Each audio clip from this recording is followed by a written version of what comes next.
അനുഗ്രഹിക്കപ്പെട്ട നല്ല സമയത്തിനായി ഞാൻ ദൈവത്തെ സ്തുതിക്കുന്നു, സ്തോത്രം ചെയ്യുന്നു.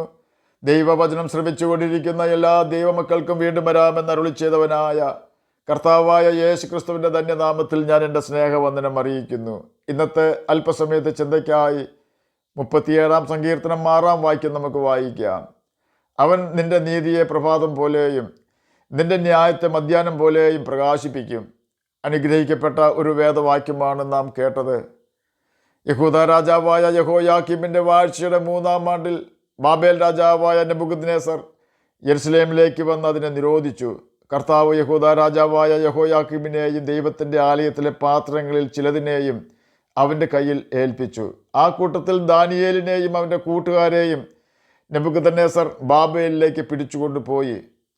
യഹൂദ രാജാവായ യഹോയാക്കീം ദൈവസന്നിധിയിൽ വലിയ അപരാധം ചെയ്യുകയും യഹൂദ ജനങ്ങളെ കൊണ്ട് ദൈവത്തിനെതിരെ പാപം ചെയ്യുകയും യഹോവയുടെ പ്രവാചകന്മാർക്കെതിരെ ദോഷം പ്രവർത്തിക്കുകയും ചെയ്തതുകൊണ്ടാണ് അവനെ ബാബേലിലേക്ക് പിടിച്ചുകൊണ്ട് പോയതെങ്കിൽ ദാനിയേൽ ഒരു തെറ്റും ദൈവത്തോടോ മനുഷ്യരോടോ ചെയ്തില്ല എന്ന് തന്നെയുമല്ല, യഹോവയുടെ ന്യായപ്രമാണം അനുസരിച്ച് തന്നെത്താൻ അശുദ്ധനാകാതെയാണ് ജീവിച്ചത്. എന്നിട്ടും അവന് ബാബേൽ രാജാവ് ബാബേലിലേക്ക് പിടിച്ചുകൊണ്ടുപോയി കാരാഗൃഹത്തിലാക്കി. കാരാഗ്രഹ ജീവിതം ദുഷ്കർമ്മികൾക്കെന്ന പോലെ തന്നെ ദാനിയേലിനും സ്വാതന്ത്ര്യം നഷ്ടപ്പെടുത്തിയെങ്കിലും ദൈവവുമായുള്ള കൂട്ടായ്മ ബന്ധം നഷ്ടപ്പെടുത്തുവാൻ നെബൂഖദ്നേസർ രാജാവിനോ അവൻ്റെ സൈന്യത്തിനോ കഴിഞ്ഞില്ല. എന്നെ കേൾക്കുന്ന പ്രിയ ദൈവമകനെ, ദൈവമകളെ, നാം ദൈവത്തോട് അനുസരണത്തോടെ ജീവിച്ചാലും നമ്മെയും നമ്മുടെ നല്ല പ്രവൃത്തികളെയും അടച്ചു സൂക്ഷിച്ച് നമ്മെ ദുഷ്പ്രവൃത്തിക്കാരോട് കൂടെ ആക്കുവാൻ ലോകം ശ്രമിക്കും. നമ്മുടെ നാഥനായ കർത്താവായ യേശു ക്രിസ്തുവിന് ലോകം അപ്രകാരം ചെയ്തിട്ടുണ്ട് എന്ന് നാം ഓർക്കണം. പ്രതിസന്ധികളുടെ മുമ്പിൽ പതറാതെ നാം മുന്നോട്ട് പോയാൽ കാരാഗ്രഹ അനുഭവം പോലുള്ള പ്രതികൂലങ്ങളിൽ നിന്നും നമ്മെ ജയാളികളാക്കി പുറത്തു കൊണ്ടുവരുന്നവനാണ് കർത്താവായ യേശു ക്രിസ്തു. പ്രതികൂലങ്ങൾ അടിക്കടി ദാനിയേലിൻ്റെ ജീവിതത്തിൽ കടന്നു വന്നപ്പോഴും അവൻ തൻ്റെ ദൈവത്തോടുള്ള അനുസരണം ഉപേക്ഷിക്കുവാനോ തന്നെ നിന്ദിക്കുന്ന കൂട്ടുതടവുകാരുടെ നിന്ന ഭയപ്പെട്ട് അവരോടൊപ്പം പാപം ചെയ്യുവാനോ അവൻ തയ്യാറായില്ല. യോബിനെ പോലെ തന്നെ കാരാഗ്രഹത്തിൽ ദാനിയേൽ ദൈവത്തോടുള്ള തൻ്റെ ഭക്തി അഥവാ ദൈവഭയം മുറുകെ പിടിച്ചു. പലർക്കും ദൈവഭയം നഷ്ടമാകുന്നത് അവരുടെ കൂട്ടുകാർ കളിയാക്കുന്നത് കൊണ്ടോ കൂട്ടുകാരെ ഭയന്നിട്ട് അവരോട് ചേർന്ന് പാപം ചെയ്യുന്നത് കൊണ്ടോ ആകുവാൻ സാധ്യതയുണ്ട്. ഒരു പാസ്റ്ററിൻ്റെ മകനെക്കുറിച്ച് ഞാൻ കേട്ടിട്ടുണ്ട്. അവൻ്റെ പപ്പ ശരിയായ ഭക്തനാണ്, നല്ല ദൈവഭയമുള്ള പാസ്റ്റർ. അവൻ സ്കൂളിൽ ചെന്നാൽ കൂട്ടുകാർ അവനെ കളിയാക്കും. ഉപദേശിയുടെ മകൻ എന്ന് പറഞ്ഞാണ് കൂട്ടുകാർ കളിയാക്കുന്നത്. അത് കേൾക്കുമ്പോൾ അവന് പ്രയാസവും തോന്നും. ഒടുവിൽ അവൻ അവരുടെ പരിഹാസത്തിൽ നിന്നും രക്ഷ നേടുവാൻ അവരോട് ചേർന്ന് വിശ്വാസത്തിനെതിരെ പറയുവാൻ തുടങ്ങി. അവൻ്റെ പിതാവിൻ്റെ പാസ്റ്റർ പണിയോട് അവന് താല്പര്യം കുറഞ്ഞു. ഒടുവിൽ അവൻ വീട് വിട്ട് പുറപ്പെട്ടു. നാളുകൾ കറങ്ങിത്തിരിഞ്ഞ് നടന്നു. ചെന്നിടത്തൊന്നും ശുഭം വന്നില്ല. ഒടുവിൽ അവൻ ചെന്നെത്തിയ സ്ഥലത്ത് ചെറിയൊരു കൂട്ടായ്മയിൽ പങ്കെടുക്കുവാൻ അവൻ നിർബന്ധിതനായി. ആ കൂട്ടായ്മയിൽ വെച്ച് അവൻ രക്ഷിക്കപ്പെട്ടു. ഒരു ബൈബിൾ സ്കൂളിൽ അവൻ പഠിച്ചു. ഏത് ജോലിയാണോ അവൻ അവജ്ഞയോടെ കണ്ടത്, അതേ ജോലിയായ അവൻ്റെ പപ്പായുടെ പാസ്റ്റർ പണിക്ക് അവൻ സമർപ്പിച്ചു. അവൻ്റെ ഗ്രാജുവേഷൻ കഴിഞ്ഞു. അപ്പൻ്റെ സഭയിലേക്ക് തന്നെ അവനെ നിയമിച്ചു. അവൻ തൻ്റെ ഭവനത്തിലേക്ക് അന്ന് ആദ്യമായി ഒരു കത്തെഴുതി, മമ്മി, ഞാൻ രക്ഷിക്കപ്പെട്ടു, ബൈബിൾ സ്കൂളിൽ ചേർന്നു, ഗ്രാജുവേഷൻ കഴിഞ്ഞു, എന്നെ പപ്പായുടെ സഭയിലേക്ക് നിയമിച്ചിരിക്കുകയാണ്, ഞാൻ ചില ആഴ്ചകൾക്ക് ശേഷം അവിടെ ചാർജ് എടുക്കുവാൻ വരികയാണ്. അത്രയും എഴുതി കത്ത് നിർത്തി. നിറകണ്ണുകളോടെ ആ മാതാവ് നഷ്ടപ്പെട്ടിരുന്നെങ്കിലും വീണ്ടും ലഭിച്ച തൻ്റെ മകൻ്റെ മടങ്ങി വരുവിന് വേണ്ടി കാത്തിരുന്നു. മകൻ ചെന്നപ്പോൾ അമ്മ അവനെ ഉമ്മ വെച്ചുകൊണ്ട് സ്വീകരിച്ചു. ആ മകൻ്റെ കണ്ണുകൾ അവിടെയെല്ലാം പരതുകയാണ്. താൻ നിന്നിച്ച് ഇറങ്ങിപ്പോയ തൻ്റെ പിതാവിനെ കണ്ട് ആശ്ലേഷിക്കുവാൻ തൻ്റെ അമ്മയ്ക്ക് കാര്യം മനസ്സിലായി. ആ അമ്മ മകനെ കെട്ടിപ്പിടിച്ച് കരഞ്ഞുകൊണ്ട് ഇപ്രകാരം പറഞ്ഞു, നിന്റെ വരവും കാത്ത് പപ്പ സന്തോഷത്തോടെ ഇരിക്കുകയായിരുന്നു. എന്നാൽ ഇന്നലെ നിന്റെ പപ്പ താൻ പ്രിയം വെച്ച കർത്താവിൽ ചേർന്നു. പുതുതായി ചാർജ് എടുക്കുന്ന പാസ്റ്ററായിരിക്കും തുടർന്നുള്ള ശുശ്രൂഷ ചെയ്യുക എന്ന് നേതൃത്വം അറിയിച്ചിരുന്നു. അത് നീ തന്നെ ആയല്ലോ, അതായിരുന്നു ദൈവനിശ്ചയമെന്ന് ആ മാതാവ് പറഞ്ഞു നിർത്തി. എന്നെ കേൾക്കുന്ന പ്രിയ ദൈവമകനെ, ദൈവമകളെ, നാം ദൈവസന്നിധിയിൽ വിശ്വസ്തയോടെ അവൻ്റെ വചനം അനുസരിച്ച് ജീവിച്ചാൽ ആരെല്ലാം നമ്മെ അവഗണിച്ചാലും അവഹേളിച്ചാലും അവരെ കൊണ്ട് തന്നെ നമ്മെ അനുഗ്രഹിപ്പിക്കുന്നവനാണ് നമ്മുടെ കർത്താവായ യേശു ക്രിസ്തു. പ്രതികൂലങ്ങൾ ദാനിയേലിൻ്റെ ജീവിതത്തിൽ ആഞ്ഞടിച്ചപ്പോൾ പ്രതികൂലമുണ്ടാക്കിയവരെ ധിക്കരിക്കുവാനോ എതിർക്കുവാനോ അവരെ ശപിക്കുവാനോ ശ്രമിക്കാതെ ദൈവത്തിൻ്റെ വിശ്വസ്തതയിൽ ദാനിയേൽ ആശ്രയിച്ചു. രാജ്യമൊക്കെയും ഭരിക്കേണ്ടതിന് രാജ്യത്തിന്മേൽ 120 പ്രധാന ദേശാധിപതികളെയും അവരുടെ മേൽ 3 അധ്യക്ഷന്മാരെയും നിയമിപ്പാൻ ദര്യാവേശന് ഇഷ്ടം തോന്നി. ഈ മൂവരിൽ ദാനിയേൽ ഒരുവനായിരുന്നു.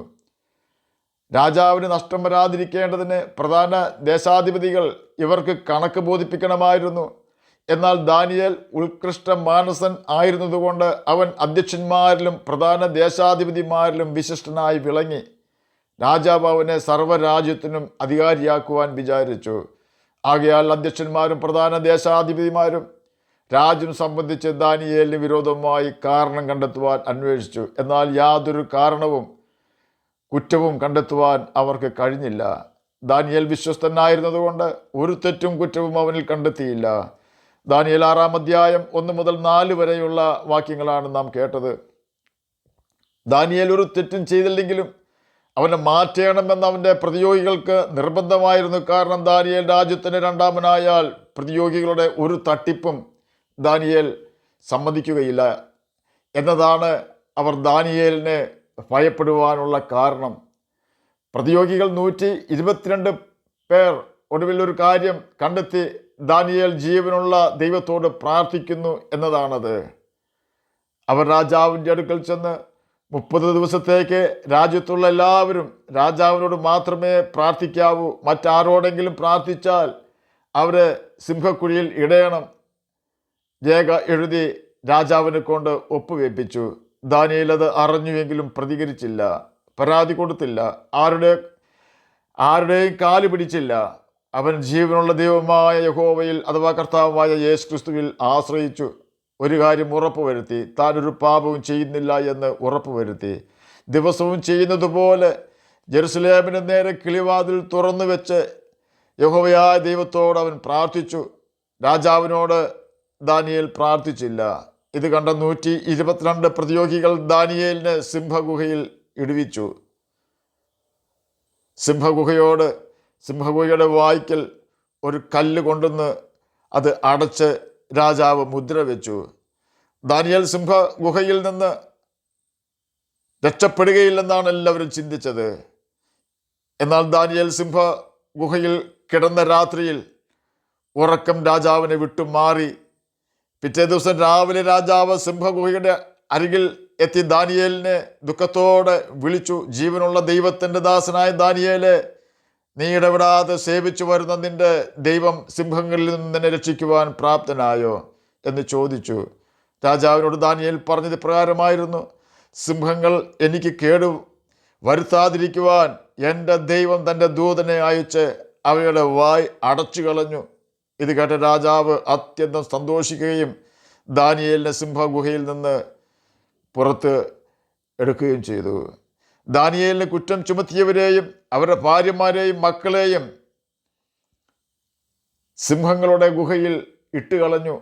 എൻ്റെ ഭാഷയിൽ പറഞ്ഞാൽ, ഒരു പാവപ്പെട്ട ദൈവമകനെ കർത്താവിൻ്റെ കൽപ്പന അനുസരിച്ച് ഭക്ഷിക്കാതിരുന്ന സിംഹങ്ങൾക്ക് കർത്താവ് വലിയ ഒരു സദ്യ തന്നെ നടത്തി. 122 പ്രധാനികളും അവരുടെ ഭാര്യമാരും ഉൾപ്പെടെ 244 ആളുകളും, ഓരോരുത്തർക്ക് ഒരു കുഞ്ഞ് ഉണ്ടെങ്കിൽ 122 മക്കൾ ഉൾപ്പെടെ 366 ആളുകളെ തിന്ന് സന്തോഷിക്കുവാൻ സിംഹങ്ങൾക്ക് ഇടയായി.